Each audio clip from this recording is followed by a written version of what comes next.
Assalamualaikum warahmatullahi wabarakatuh. Hai everyone, hari ini kita akan belajar tentang pronoun and simple present tense. Get ready.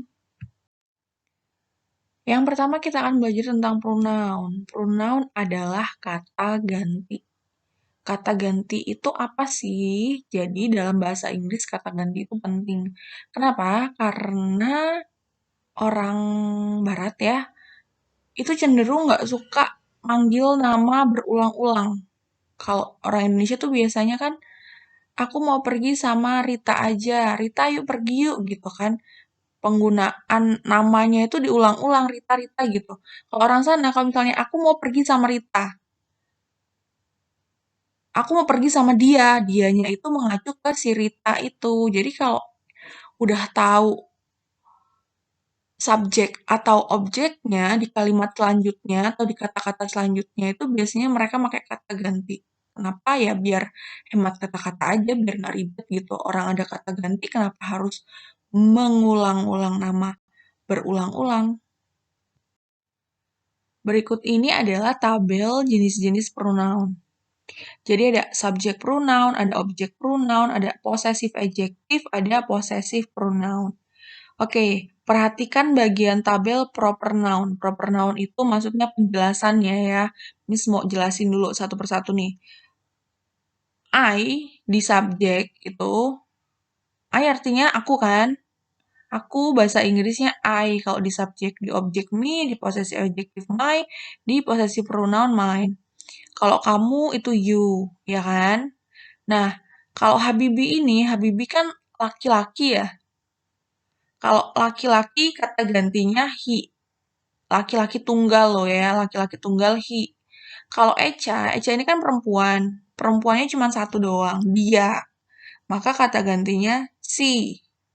Kalau dua orang, mau cewek atau cowok atau cowok atau cewek lebih dari satu, dan saya itu tidak termasuk, maka mereka.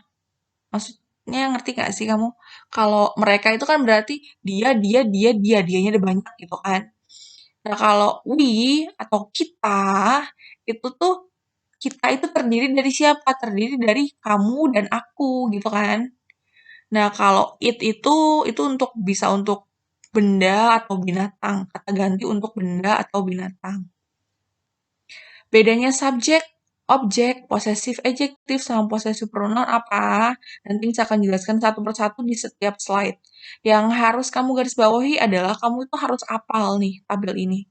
Cara ngapalinnya gimana? Gampang. I, me, my, mine. You, yours. He, him, his. She, her, hers. They, them, theirs. We, us, ours. It's. Jadi ini harus hafal ya. Kita akan mulai membahas tentang subjek dan objek pronoun. Subjek pronoun adalah kata ganti subjek. Objek pronoun adalah kata ganti objek. Bisa bedain antara subjek sama objek? Kalau subjek itu berarti yang melakukan kegiatan atau yang melakukan predikat. Sedangkan objek adalah yang dikenai predikat atau yang dikenai kegiatannya. Perhatikan contoh, I read many books. Saya membaca banyak buku. Siapa yang baca banyak buku? Saya. Maka subjeknya I, bukan me. Yang kedua, I go to school with her. Saya pergi ke sekolah dengan dia. Saya adalah subjek. Dia di situ yang diajakin pergi ke sekolah si dia kan. Maka dianya bukan make si, tapi make her.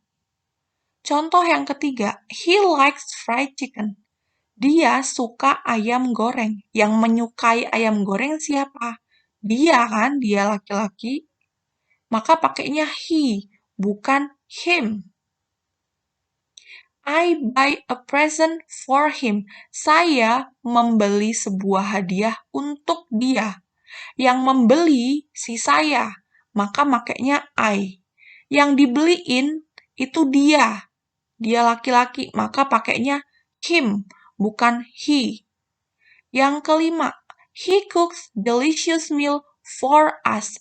Dia memasak makanan yang enak untuk kita. Yang memasak si dia, pakainya he. Yang dimasakin kita, maka kitanya make us, bukan make we. Do you understand? Possessive adjective dan possessive pronoun artinya sama-sama kata ganti kepemilikan.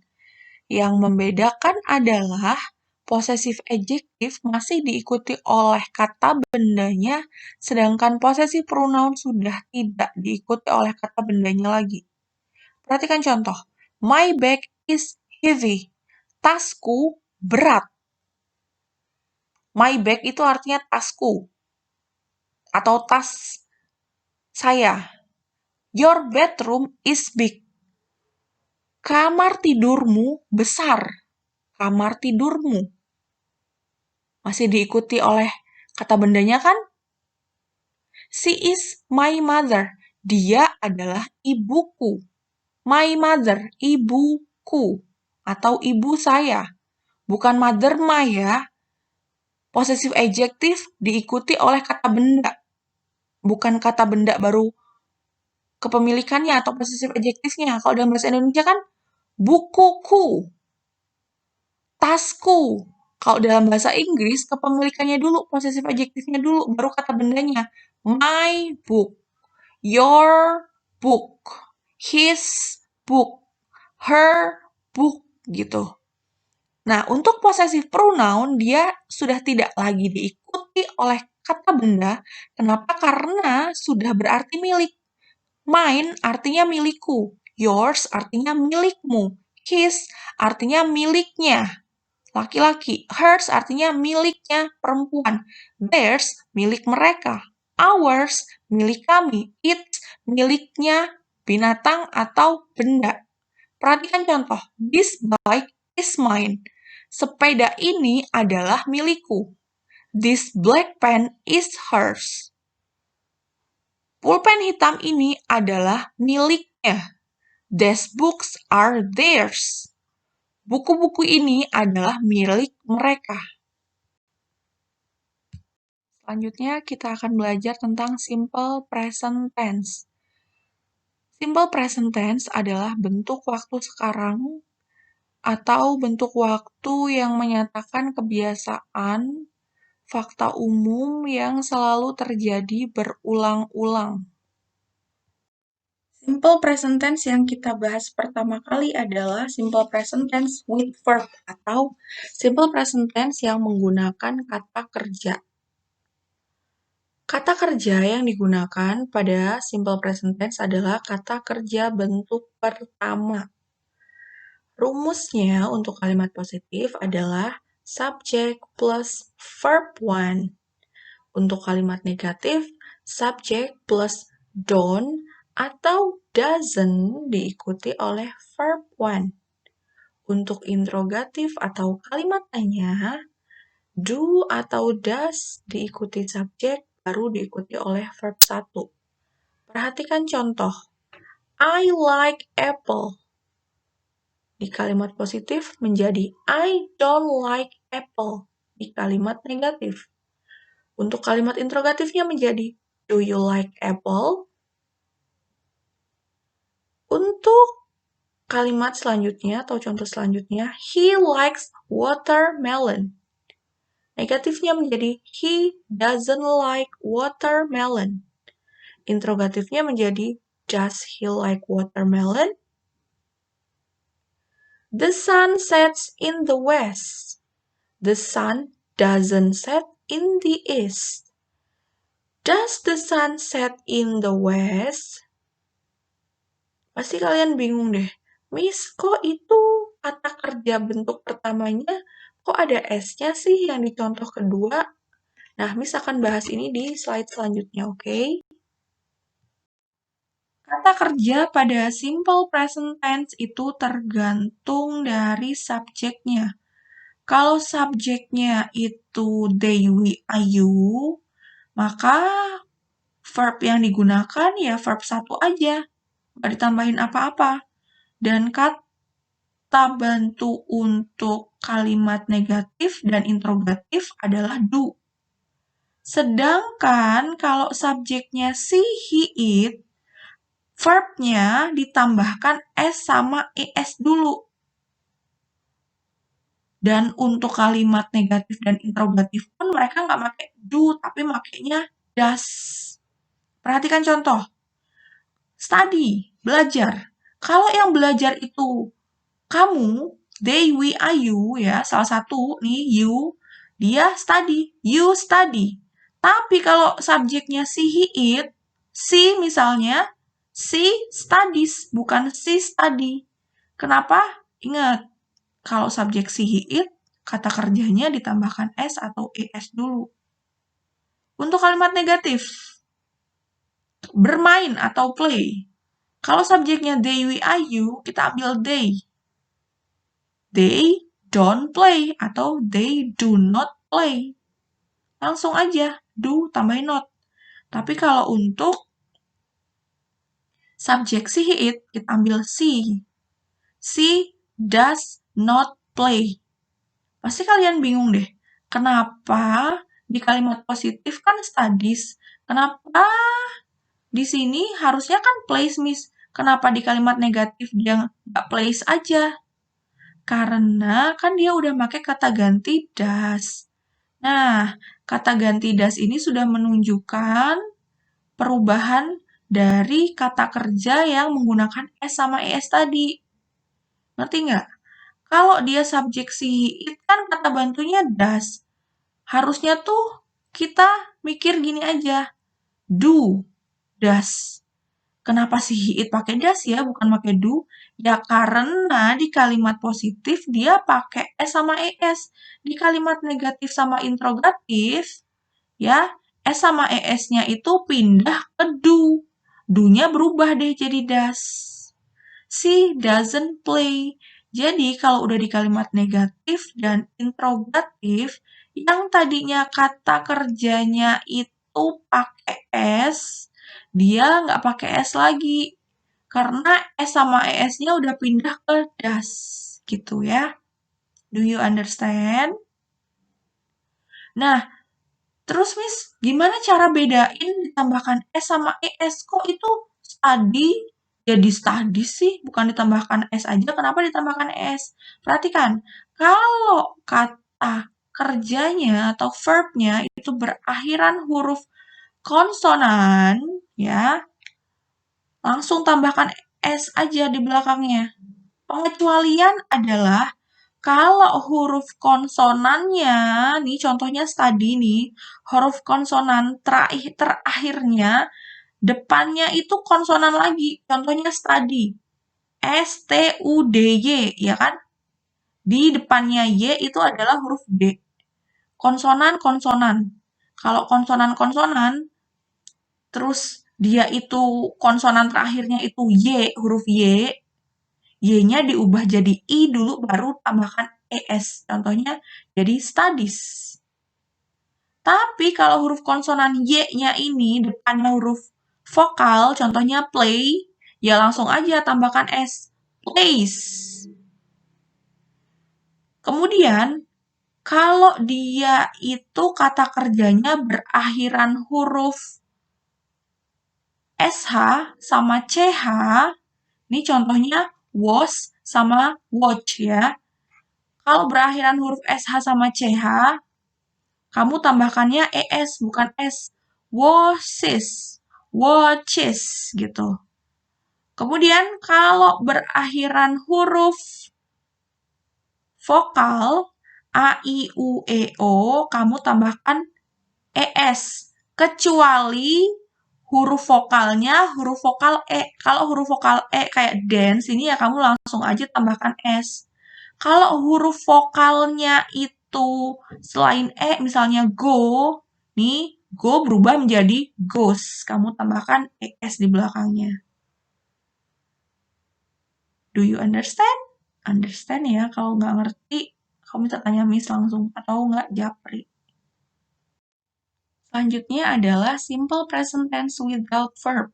Without itu artinya tanpa, berarti simple present tense yang tanpa kata kerja. Kalau tanpa kata kerja, itu berarti dia pakai be. Be atau to be itu tergantung subjeknya. Kalau I itu am, you, they, we itu are, she, he, it, be-nya is. Perhatikan tabel ya. Nah, rumusnya itu untuk simple present tense without verb adalah subject plus be plus adjective atau noun. Adjective itu kata sifat, noun itu kata benda. Contohnya, I am smart. Saya pintar. You are handsome. Kamu tampan. They are noisy. Mereka berisik. We are students. Kami siswa-siswa. She is a teacher. Dia adalah seorang guru. He is my father. Dia adalah ayahku. It is my cat. Ini adalah kucingku. Be itu kadang dia nggak ada artinya sama sekali kalau subject plus be plus adjective. Kalau kalimatnya itu menggunakan kata sifat kayak I am smart. Saya pintar. Gitu kan artinya bukan saya adalah pintar. Tapi kalau dia itu subject plus be plus noun, contohnya she is a teacher, dia adalah seorang guru. Be bisa berarti adalah dalam bahasa Indonesia. Perasaan nggak penting-penting amat nih, kenapa harus ada to be sih? Dalam bahasa Indonesia nggak ada tuh to be. Nah, to be itu emang nggak penting menurut kamu ya, tapi dalam bahasa Inggris, be itu sangat penting sekali. Kenapa? Dalam bahasa Inggris, suatu kalimat bisa jadi kalimat kalau ada subjek sama verb-nya. Gamis kan itu be, bukan verb. Be adalah kata ganti atau pengganti untuk verb. Jadi dia diposisikan seolah-olah verb padahal bukan. Gitu. Dan be ini itu kalau di present tense itu kan ada is, am, are. Ya kan? I am, you are, they are, we are, she is, he is, it is. Nah, kalau di past tense atau bentuk waktu lampau itu dia ada sendiri. Ada was sama were. Kalau kamu bilang I am smart, itu artinya kamu pintar. Pintarnya tuh kamu sekarang tuh pintar. Tapi kalau kamu bilang I was smart, pakai to be past tense, itu berarti artinya udah beda. Dan kamu artiin saya pintar. I am smart sama I was smart, sama-sama aku sama pintar kan, subjek sama adjektifnya. Tapi dengan perbedaan am sama was itu artinya sangat-sangat beda. I am smart artinya aku pintar. Sekarang nih pinternya. Meskipun di situ nggak ada keterangan I am smart now, itu artinya pinternya sekarang. I was smart itu artinya saya dulunya pintar. Kalau kayak gitu berarti dia sekarang udah nggak pintar lagi. Itulah pentingnya kamu belajar to be atau be. Biar tahu bedanya. Jangan mau ntar kamu dibilangin, you were handsome, bukan you are handsome. Kalau you were handsome berarti kamu dulunya ganteng. Berarti kamu dikatain sekarang tuh kamu jelek. Kalau dibilang you are handsome, you are beautiful, kamu boleh senang. Karena kamu dibilang, wah kamu cantik ya, kamu ganteng ya. Kalau kamu dibilang you are beautiful, berarti kamu jelek. Soalnya you are beautiful itu artinya kamu dulunya cantik. Yang berarti kamu sekarang udah gak cantik lagi. Gitu. Oke, sudah mengerti ya? Do you understand? You got it? Tugasnya adalah write a sentence in the comment sections. Buatlah satu kalimat dalam bentuk simple present tense ya di kolom komentar. Terserah mau simple present tense yang menggunakan verb atau yang tidak menggunakan verb atau without verb. Dan jangan nyontek dari buku paket atau kopas dari Google karena Miss pasti tahu ya. Dan kalau ada teman kamu yang udah bikin kalimat, kamu nggak boleh nyamain. Misalnya, ada yang udah bikin I am smart and beautiful. Kamu cari kalimat yang lain, jangan sama. Nggak boleh sama. Do you understand? Understand ya? Oke. Sudah selesai penjelasan materi kita hari ini. Wassalamualaikum warahmatullahi wabarakatuh. Thank you. Love you. See you. Bye-bye.